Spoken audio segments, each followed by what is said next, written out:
All right, welcome to the Pineapple Perspective. I'm your host, usually and always, Troy Hooper. This is always sponsored by Pepper Lunch Restaurants, pepperlunchrestaurants.com. If you're a multi-unit franchisee or want to get into that game and have some team and experience, we'd love to chat about bringing Pepper Lunch to your community at scale. Today, as usual, I'm always enamored, always fortunate, always just lucky to have incredible leaders join us on this show, talk about what they're into, where they're coming from, what they're seeing in the industry. Today's no exception. I am joined by the president of Costa Vida from Salt Lake City, Wade Allen. How are you, Wade? Doing great. Great to be here. Glad to have you, bud. Before we get into who you are, where you're from, what you've done, and all about the things Costa Vida, we ask everybody at the outset of this show the very first question: what does hospitality mean to you? Wow. I would say it's about knowing me, showing me that you know me, and showing me that I'm valued. That's a really cool, unique way to say it. I appreciate that. Where does that come from? Where do you get this idea that that is what hospitality means to you? Several years ago, I worked with a team, and this was a lifetime ago, probably 10, 15 years ago. I worked with a small team that we had defined kind of being personalized and what personalization felt like, both in and outside of a digital medium. And for me, it was just the perfect example of what hospitality feels like.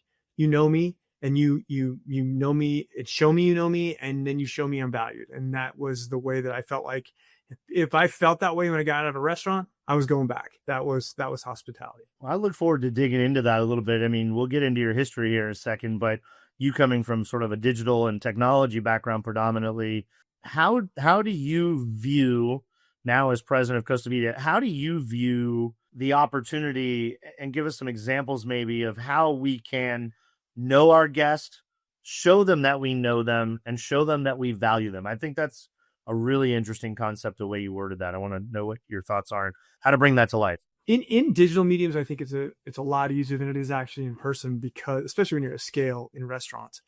I often find myself reminding our team members of this is our home. And when people come into our home, you would greet them, right? You would seat them, you would have a great experience with them, you talk to them and engage them, and then you provide them with a meal that they really found valuable and delicious and a wonderful experience. And so I think for me, when I'm talking about restaurants, when I'm talking about experience, do they feel welcome?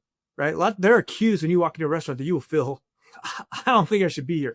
They're shutting the restaurant down way too early. That kills me, right? When I walk into one of my own restaurants or another restaurant and it's 8:30 and they close at 9 and they're putting chairs on the table, or they're messing around with, picking stuff up out of the hot wells instead of actually greeting customers, I'm like, that is not knowing me or showing me I'm valued. That is saying, hey, I want to close the restaurant and get out of here, right? So there's these cues that you can pick up on that I've learned over the course of my hospitality career of like, hey, show them that you care about them, show them that you want them here, show them that they're valued by maybe telling them what the best thing on the menu is, or maybe give them a little bite of something that they otherwise wouldn't get, and don't nickel and dime them on the line, right?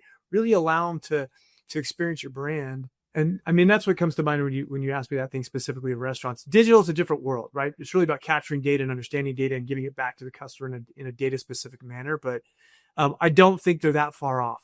Yeah. Right? Know your guests. Yeah, I think you're right. I think technology can enable us to give more hospitality, not replace the human element of hospitality wholly, but really enable us to be more educated, more in tune, and more aware, and therefore react. And we have to build that in, right? We have to build that in. But before we get into those details of how we see that coming to life, let's give the audience a little bit of who Wade Allen is. So give us that 2-minute elevator pitch on your bio. Where do you come from? What have you done?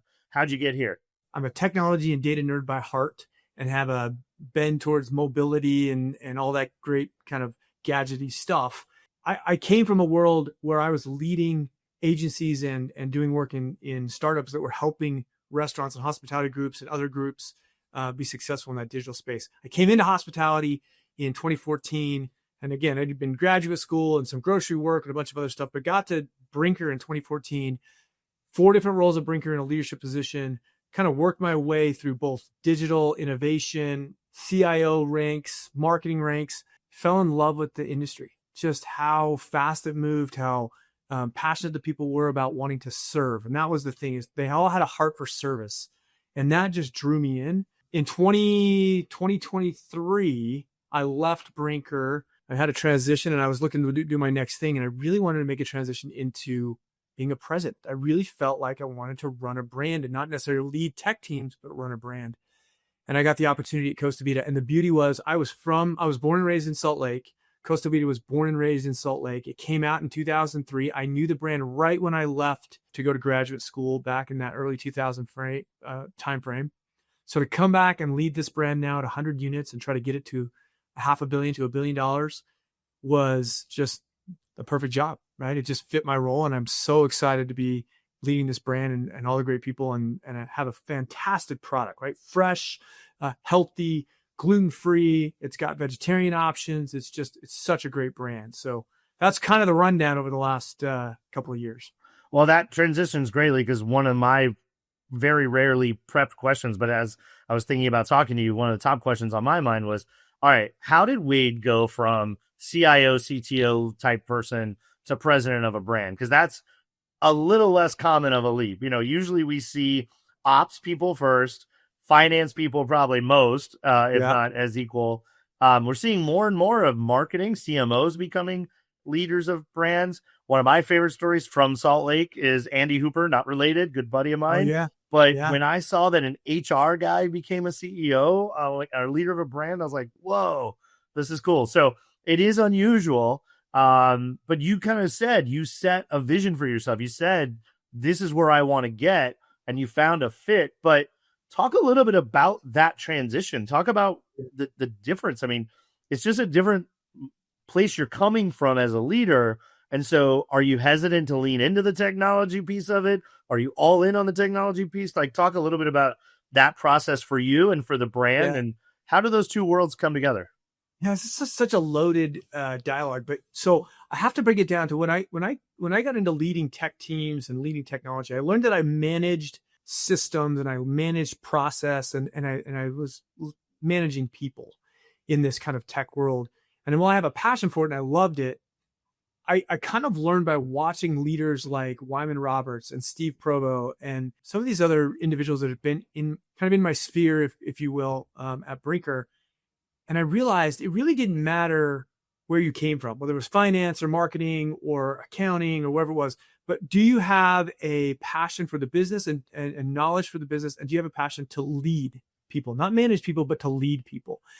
And watching them, I felt like, man, I want to do that. I want to aspire to be like that. And so I remember going through this process over the 10 years. And I believe that both Steve and Wyman, both of those, my key mentors, were kind of positioning me to learn more and more to lead people and not manage people, but manage systems.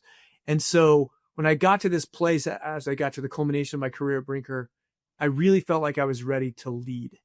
And that's when I kind of had to make this hard decision. I actually was on a bus one day right after I had left Brinker. It was literally like 3 days after Brinker had released me and I kind of walked away. I had a dialogue with Danny Klein on a bus in Austin after a trip to a bar that had goats. It's a really weird story, but he says to me, he says in this dialogue, he's like, why can't you? I mean, you seem to have done everything else. You've launched these virtual brands. You've like created this loyalty program. You've done all this stuff with the Ziosks and the Prestos. Like, what's keeping you from doing the next big thing? And it was like an aha moment for me on that bus in Austin. And things just kind of fell into place. And I gained the confidence to say, I'm going to go put my hat in the ring to be a leader. And I found a brand that just fit perfectly. And remember, I didn't go to a 1,600 unit brand. I would have been dead in the water if I tried to take on the helm with Chili's. I just didn't have the experience and the know-how.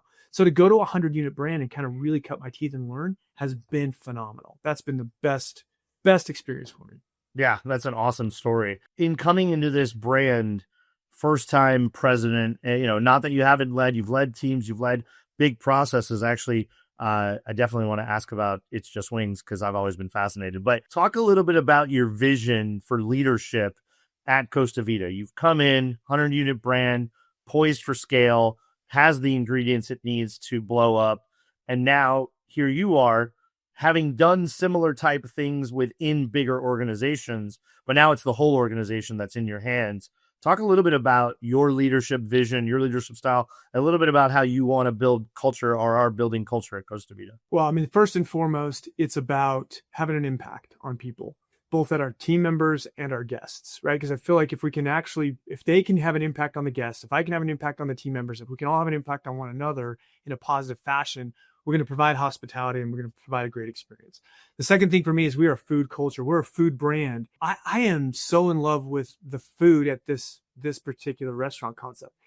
And it's not a knock on Chili's or Maggiano's or any of those groups, but I just never had the passion because of the quality of the ingredients and the products and the different things that you have when you have a 1,600 kind of massive restaurant concept. Man, with what we have and the how we source our food, what we do with our food, the cleanliness of our food, just all that, for me, I eat it 4 times a week, and it's not an exaggeration. Like, I literally will have Costa 4 times a week pretty regularly, and I just feel healthy. I feel better. And so for me, food is our core and our passion. We're never going to get away from that. And when everybody else pulls money off the plate and tries to nickel and dime and get scarcity mentality, we're just not going to do it. So that's a key thing that I'm hyper focused on.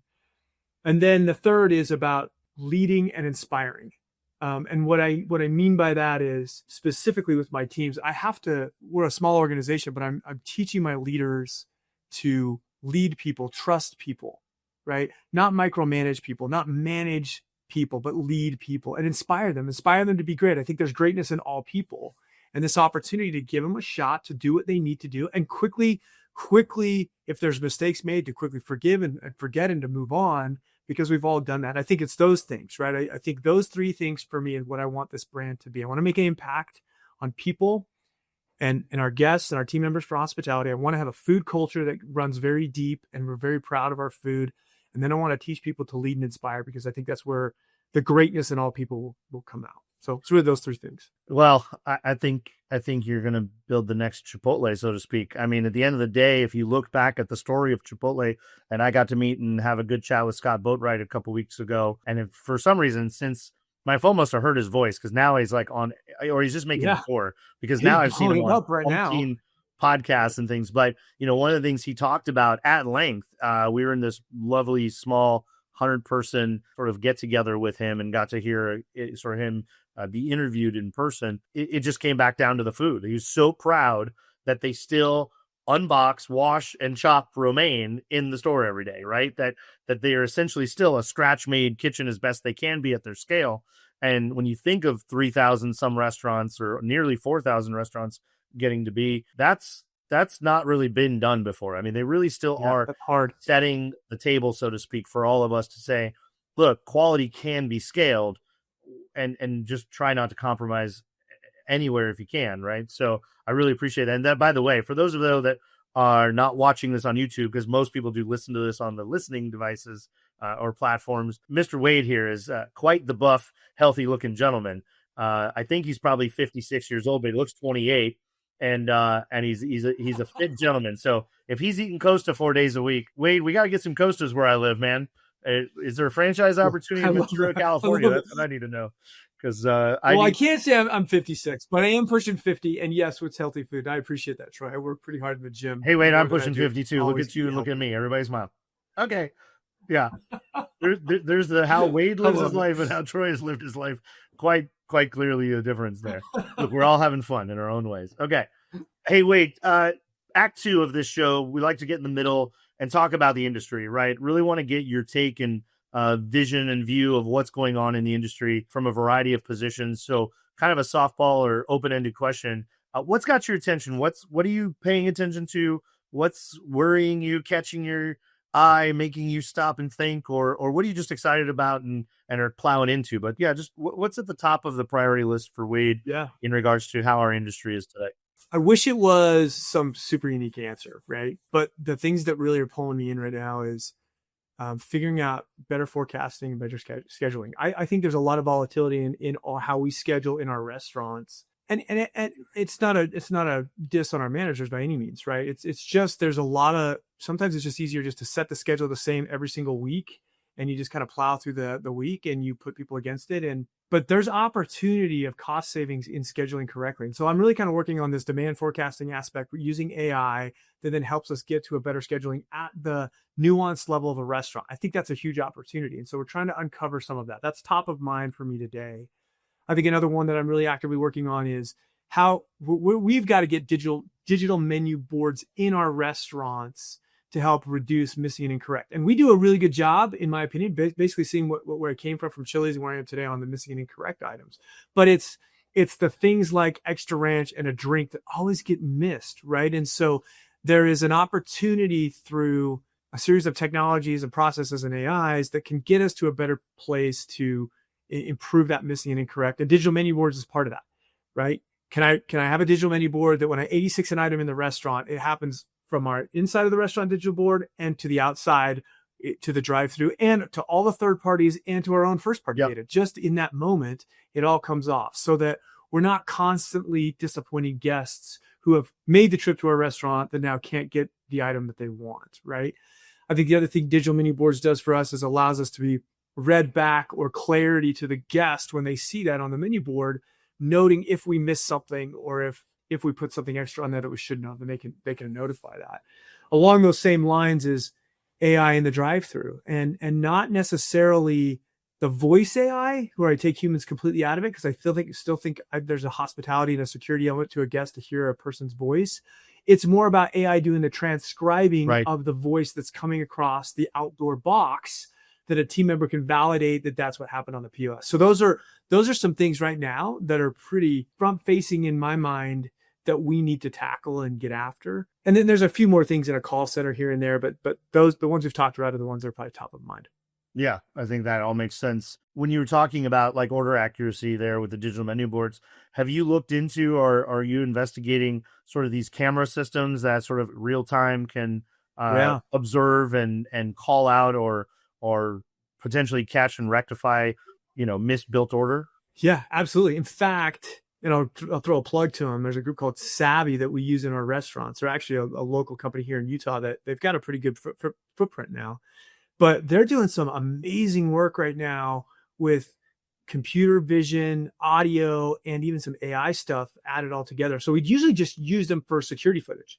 But now we're starting to lean in and say, wait a second, visual is a big deal. And with the intelligence of AI and this edge computing capability and all the way we can hold data, maybe there's a better way to use some of these cameras. So I just got a text last night from the Savvy guys to say, hey, would you be interested in this new pilot? And so we're going to lean in as well on that to try to help.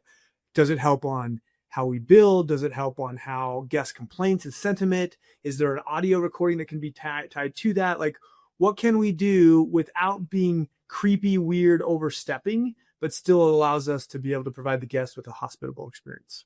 Wade, let me ask you about, I normally don't do hot topic of the day, but it just is unbelievable how every conference we go to, a big chunk of the programming, a big piece of the conversation, we're seeing it a lot still in the trades, is around labor management, just generally workforce, right? Finding people, keeping people, training people, investing in those people. And you talked about scheduling, which is a big thing for me. For 20 plus years, I have been a believer and an operator enacting my own vision, which is that everybody can be on a fixed schedule. It's a really weird concept for some people to understand, and less today than it was certainly 20 years ago.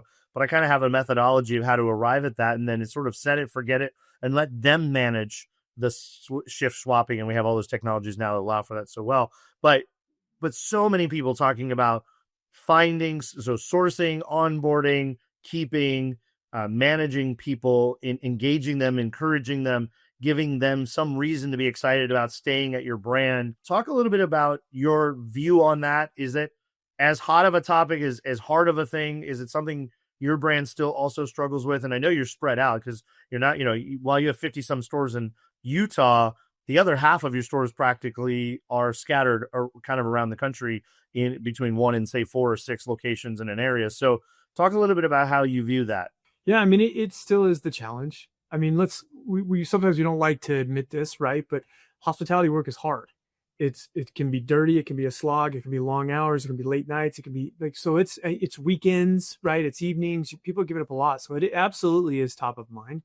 And it is a battle. You constantly have to battle against the other share of opportunity, which is the Amazons of the world, which is the work from home opportunities with these remote call centers or remote stuff. So So it is a battle that we constantly look at. I think for me, it comes back to setting a culture. I believe in what's called the egg model, which is the leaders set the pace and show the way for the team members and for the group, and kind of the example.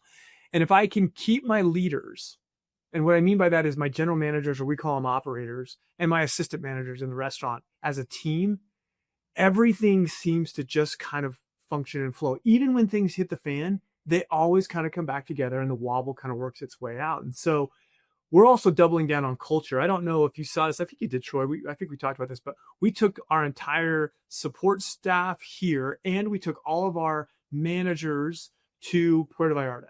Because we're a coastal brand. We're a coastal Mexico brand, and that's what we do. And it was so much fun. I mean, it cost a lot of money. Yeah. But I promise you, it is so worth it, because all they do is rave about that experience. There's no titles in a pool or on a beach. There's no titles when you're hanging out, having a drink or doing whatever with that group.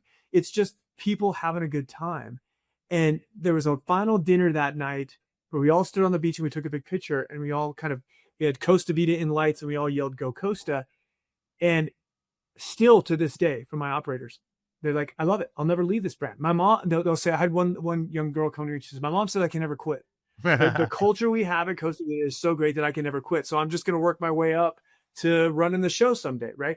It's that kind of mentality and culture I'm trying to build, just to keep people in it, because one, they love to serve, but two, they love the brand that they're with, that provides them with an amazing culture. So yeah, it's tough out there. It always will be tough out there, but it's the intangibles that you're able to provide your team that really get them to stay. Yeah, I think it's pretty obvious. The stats are something: 90% of people quit people. They don't quit the job. They don't quit the salary. They don't quit that it's hard work. They quit the leaders that are failing them, right? And not providing them with the inspiration and good work environment and opportunity, right, to grow and expand. And with a brand like yours, as you're going to be growing, certainly there's a lot of upward opportunity, both within the corporate and certainly potentially even in the franchise model. Two things more I want to ask you about. One is, I should have got it off in the front on the Brinker side. Just give us the quick history on It's Just Wings, because I reference It's Just Wings almost daily, like at least a couple times a week, to people in a variety of conversations. Because to me, it's such an anomaly, and I'll guarantee you 90% of the people in our position in the industry don't even know what it is, and certainly don't know that it's in, is it 1,100 locations and is doing tens or hundreds of millions of dollars in revenue? Like, you were there for that, and just because we've got you, I would really just love to hear the short version of that story if you can. Yeah, and I'd love to tell you that it was all strategic, and we're experts. It was dumb luck. A lot of it was, we'd had a food truck, and we were trying to create this other brand, and it just wasn't working. And then we tried another attempt to try to create what we were calling a ghost brand or digital brand out of a kitchen, and it was kind of working, but kind of didn't. And then a handful of us got together and said, well, what if we just push this into the Chili's and created almost like this little brand that we just made in the back, and we sold it online, and only in DoorDash at the time.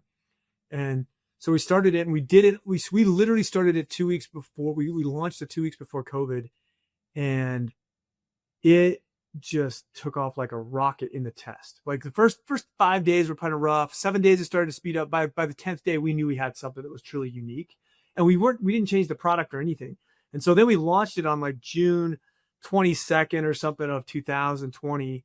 And we did 170 million in the first year, and it just was explosive. The key was, through all of this, it was just using the same product that the people in the kitchen already knew how to make. And we just added a few more extra sauces and a different dessert, and we pack it and set it out in a box. And good timing, man. We hit it on the head, but we were at the forefront of that virtual brand. I mean, it was really us and Beast Burger that were neck and neck for a while.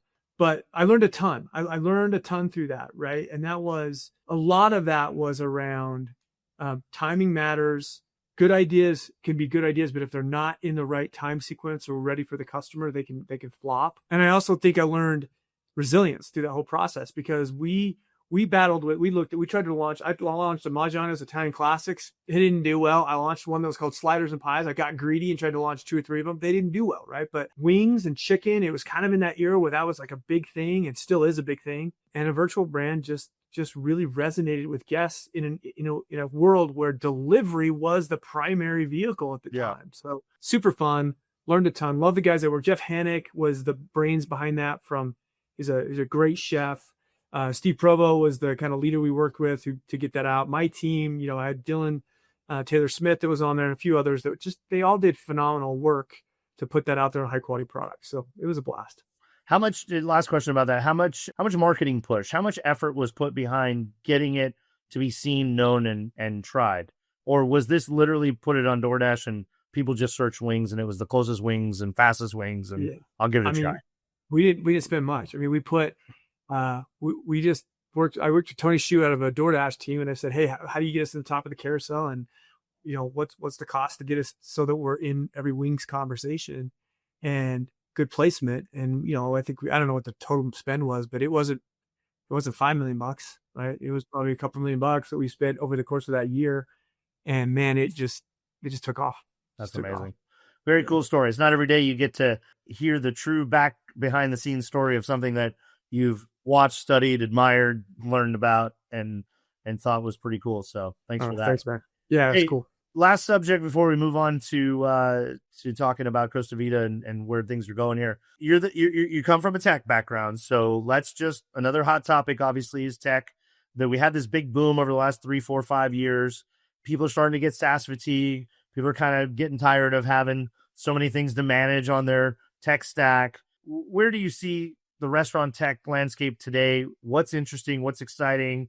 What about your fatigue, or where's the ceiling on this thing? That's part one. Part two is consolidation. Do you think we're moving towards a more platform-based environment in the next 2 to 3 years? Yeah, I mean, the latter question I'll answer first is yes. It's gonna have to be some consolidations, right? It's just, and that's because of the first part of the question, which is there's a lot of fatigue and everybody wants a SaaS fee and everything's getting passed on to the restaurant. And all of a sudden, the vast majority of the costs on the P&L are associated with all these different SaaS fees. Like it just can't withstand that. I think that we went through this boom. Everybody got super jazzed about all this really cool technology because it was a market that had been fairly untouched for years. I think there's a ton of fatigue right now, and I think it is going to consolidate. I also think I would encourage my vendor partners who are looking at doing additional technology is expand your existing portfolio, as opposed to, bringing me 4 or 5 different players that are just going to create more cost and difficulty. So for example, like an Olo or a Toast or one of these other groups that I work with, when they expand their portfolio, it's a lot easier for me to lean into them than to have 4 or 5 other people on the line item that provide something relatively similar. Right. And they have so much credibility in the space that I will lean into them. Now I say that, but I also have a very distinct belief on when I look at my certain parts of my tech stack, like MarTech.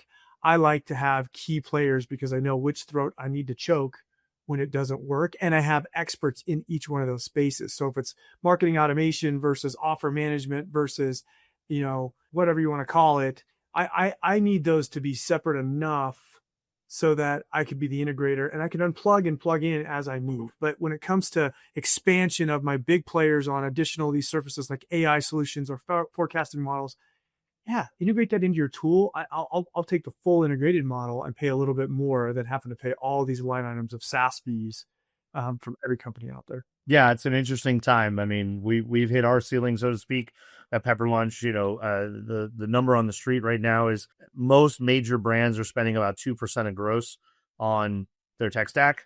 Wow. That's a pretty big number. It's a pretty big percentage when it comes down to dollars. And we're starting to see a pretty big slowdown. And I agree. I've been watching the M&A activity. There's been some small acquisitions. To your point, I would encourage the Toasts and others like them of the world. There's a lot of startups. Innovation happens at like that startup went super niche, super thing. But there's a lot of startups that are their features. They're not their products. They're not companies, right? And I would encourage these big guys to not try to recreate the wheel and build sort of a half-assed option from the inside, but to look outside and say, hey, there's 2 or 3 players in that. One of them is really, I think, the innovator, the leader. Let's snatch them up, fold them in, and then add that as a feature. And at least we have some leadership around that can push that internal product, ancillary product, or even just, expanded feature within our business.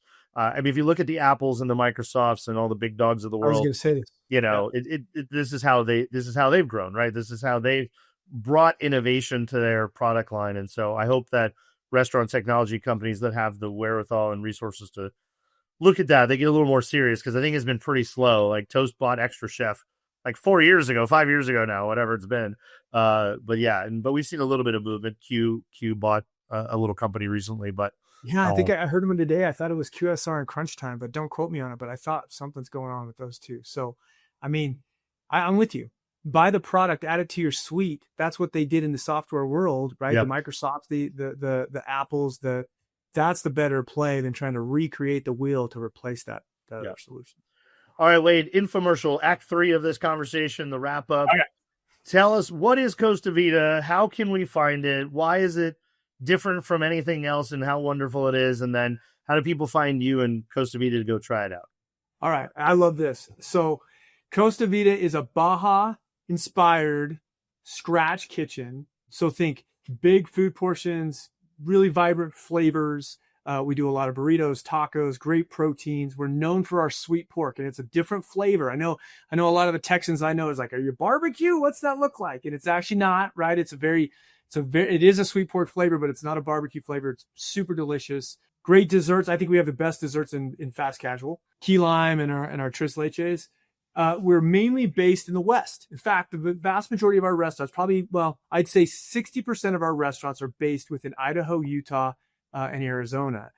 And then we have a handful of a spattering in California, some in Colorado, and then a few kind of on the eastern side, some in Washington, and a few on the east side. But we are growing, and it's a flavor profile that has been known for about 20 years in the West. And as it's starting to expand, I think more and more people are getting exposure to this brand and realizing, holy cow, it's fresh, it's clean, it's healthy, it's got vibrant flavors. So our intention is, this is fresh off the press, but I'm putting together a way and a means in which we can create a really powerful organization. We want to get to a $500 million valuation in the next 5 years. I've got a 5-step program. It sounds like I'm from The Office, right? But I'm not. Actually, it's a real program, and we're building to actually strengthen our financial position, strengthen our growth, strengthen our restaurant portfolio, AUVs, and really get into a better position.